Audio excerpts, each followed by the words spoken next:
তাৰ মাজতে ভয়ংকৰ বিস্ফোৰণ এবাৰ অসমত গোলাঘাটত এক ভয়ংকৰ বিস্ফোৰণে কঁপাই গ'ল গোলাঘাট আৰু নুমলীগড়ত দুটাকৈ বিস্ফোৰণৰ শব্দ শুনা গৈছে 2 ছেকেণ্ডত দুটাকৈ বিস্ফোৰণ হোৱা বুলি দাবী কৰিছে স্থানীয় লোকে গোলাঘাটৰ সৈতে আমি যোগাযোগ কৰিম এতিয়াও পোহৰলৈ অহা নাই শব্দৰ উৎস আৰক্ষী প্ৰশাসনে আৰম্ভ কৰিছে জোৰদাৰ অনুসন্ধান এয়া কিহৰ শব্দ এয়া কিহৰ বিস্ফোৰণ দুটাকৈ প্ৰচণ্ড শব্দ শুনিছে গোলাঘাটবাসীয়ে গোলাঘাট আৰু নুমলীগড়ত এই শব্দ শুনা গৈছে এই দুটা বিস্ফোৰণ কিহৰ বিস্ফোৰণ এই মুহূৰ্তলৈকে কিন্তু কোনো স্পষ্ট হোৱা নাই কিন্তু ৰাইজ আতংকিত হৈ পৰিছে দুটাকৈ বিস্ফোৰণৰ শব্দ শুনি দুটাকৈ বৃহৎ শব্দ শুনিছে গোলাঘাটৰ ৰাইজে এটা গোলাঘাটত আৰু আনটো হৈছে নুমলীগড়ত ব্যৱধান মাত্ৰ 2 ছেকেণ্ডৰ পূৰ্বে এটা শব্দ শুনিলে আৰু তাৰ পাছত আন এটা শব্দ শুনিলে এক বিস্ফোৰণৰ শব্দ শুনিছে কিন্তু উৎস কি এই বিস্ফোৰণ কি ধৰণৰ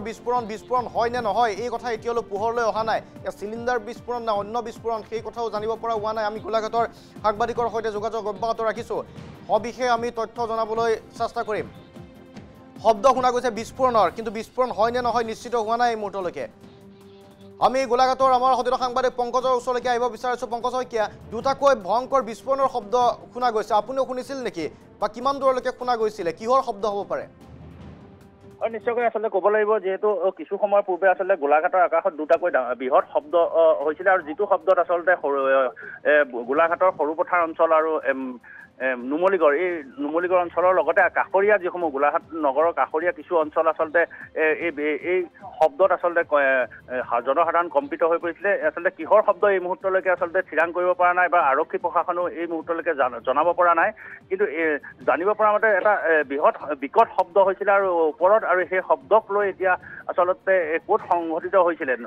সৰুপথাৰৰ আমাৰ সাংবাদিকৰ লগত আমি যোগাযোগ কৰিছিলোঁ উৰিয়ামঘাটৰ অঞ্চলত এটা শব্দ শুনিছিলে বুলি তেওঁলোকে বিভিন্ন চ'ৰ্চৰ পৰা গম পাইছিলে আৰু মেৰাপানী অঞ্চলতো শুনা গৈছিলে মেৰাপানী সাংবাদিকেও জনাইছে আমাক আৰু তেনেধৰণে আচলতে নুমলীগড় সাংবাদিকেও জনাইছে যে সেই এলেকাসমূহত আচলতে এটা বিকট শব্দ হৈছিলে কিন্তু এই শব্দৰ আচলতে চ'ৰ্চ কি সেই সন্দৰ্ভত এতিয়াও জানিব পৰা হোৱা নাই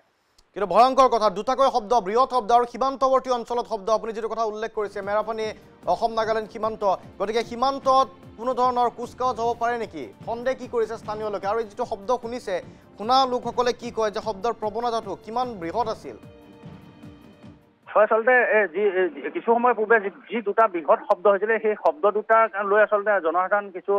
শংকিত হৈ পৰিছিলে যিহেতু যথেষ্ট এটা শব্দ আকাশ মাৰ্গত হোৱা যিটো শব্দ সেই শব্দৰ উৎস বিচৰা নাই যদিও কিন্তু ৰাইজ আতংকিত হৈছে সৰুপথাৰৰ অঞ্চলত ৰাইজ আচলতে যথেষ্ট আতংকিত হৈ পৰিছে কিহৰ শব্দ এই মুহূৰ্তলৈকে থিৰাং কৰিব পৰা নাই কিন্তু আৰক্ষী এই উচ্চপদস্থ বিষয়াসকল আচলতে তেওঁলোকে আলোচনা বিলোচনা মিলিত হৈছে আৰু বিভিন্ন স্থানলৈ আৰক্ষীৰ উচ্চপদস্থ বিষয়াসকল গৈছে যে এই শব্দ দুটা ক'ৰ পৰা আহিছে বা কেনেধৰণে আহিছে নিশ্চয় উৎস এইধৰণে হ'ব পাৰে বহু সময়ত কি হয় যেতিয়া এয়াৰ ফ'ৰ্চ বা বায়ুসেনা বাহিনীয়ে যেতিয়া যুদ্ধাবাস কৰে তেতিয়াও কিন্তু আকাশত প্ৰচণ্ড শব্দ কেতিয়াবা হয় সৃষ্টি হয় কেতিয়াবা গতিকে তেনেকুৱা ধৰণৰ ঘটনা হ'ব পাৰে নেকি এয়াৰ বেছ ক'ত আছে যোৰহাটৰ পৰা হ'ব পাৰে হয় নিশ্চয়কৈ আচলতে তেনেকুৱা ধৰণৰ ঘটনাও সংঘটিত হ'ব পাৰে আচলতে যি বায়ুসেনাৰ বাহিনীৰ যি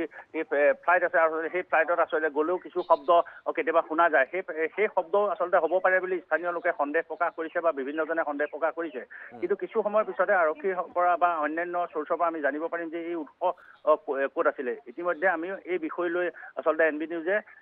বিষয়টোক লৈ আচলতে ক'ত উৎস ক'ত আচলতে আছে আমিও অনুসন্ধান চলাই আছোঁ ঠিক আছে ধন্যবাদ পংকজ কিছু সময় পাছত পুনৰ আপুনি যোগাযোগ কৰিব যদি এই উৎসৰ সন্ধান পায় কাৰণ এইটো এটা ডাঙৰ খবৰ বৃহৎ খবৰ এটা যে ভাৰত পাকিস্তানৰ যুদ্ধৰ মাজতে অসমৰ গোলাঘাটতো শব্দ শুনা গৈছে বিস্ফোৰণৰ শব্দ শুনা গৈছে বিস্ফোৰণ নে অন্য কোনো কাৰণ এই মুহূৰ্তলৈকে স্পষ্ট হোৱা নাই কিন্তু শব্দ শুনি যে সীমান্তবাসী আতংকিত হৈ পৰিছে সেয়া নিশ্চিত মেৰাপানী অঞ্চলতো তেনেকুৱা ধৰণৰ শব্দ শুনা গৈছে উৰিয়ামঘাটত শুনা গৈছে অসম নাগালেণ্ড সীমান্তত শুনা গৈছে তেনেকুৱা ধৰণৰ শব্দ গতিকে কাৰণ কেইবাটাও হ'ব পাৰে হয়তো যুদ্ধাভ্যাস হ'ব পাৰে বায়ুসেনা বাহিনীৰ গতিকে যদি সেয়া হয় তেন্তে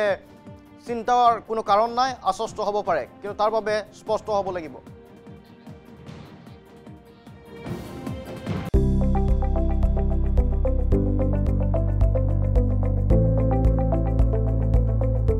NB নিউজ সহজ সৰল ভাষাত নৱভাৰতৰ কথা